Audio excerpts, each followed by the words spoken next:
Nu til dags får rigtig mange mennesker nyhederne leveret på skærmen, men sådan har det ikke altid været.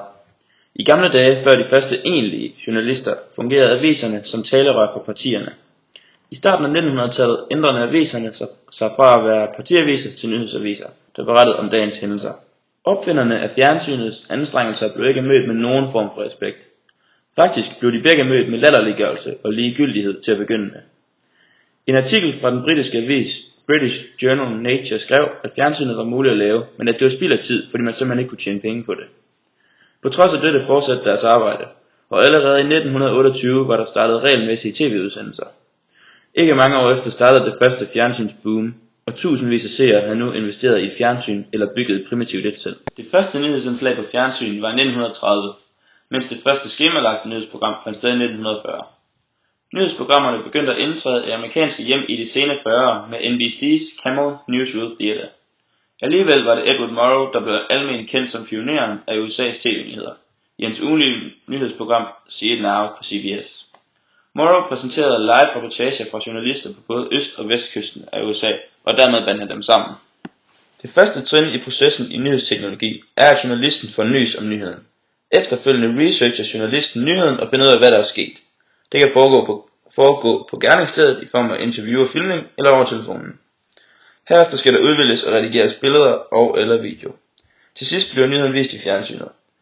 Ofte bliver der også sendt direkte interviews, gerne i sammenhæng med store begivenheder eller vejrudsendelser. Nyhederne former et aspekt i vores hverdag i den forstand, at rigtig mange mennesker ser nyhederne hver dag og bliver påvirket af dem. I USA er antallet af voldsbaserede nyheder for eksempel utrolig højt, hvilket kan være en af årsagerne til, at så mange amerikanere bærer våben. Faktisk er det så ekstremt, at der er 89 skydevåben per 100 amerikanere. 2/3 af alle mord i USA er desuden forårsaget af skydevåben.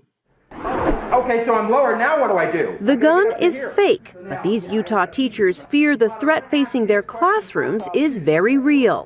Today, 200 of those teachers became students, ready to fire, packing a conference room on their holiday break to learn how to carry a concealed weapon on the job and how to protect their schools from an armed intruder. The safety is the biggest part, and to be able to use them appropriately is really quite high priority for me. As a country, we have been through this too many times. Whether it's an elementary school in Newton or a shopping mall in Oregon or a temple in Wisconsin or a movie theater in Aurora or a street corner in Chicago, these neighborhoods are our neighborhoods and these children are our children. And we're going to have to come together and take meaningful action to prevent more tragedies like this, regardless of the politics.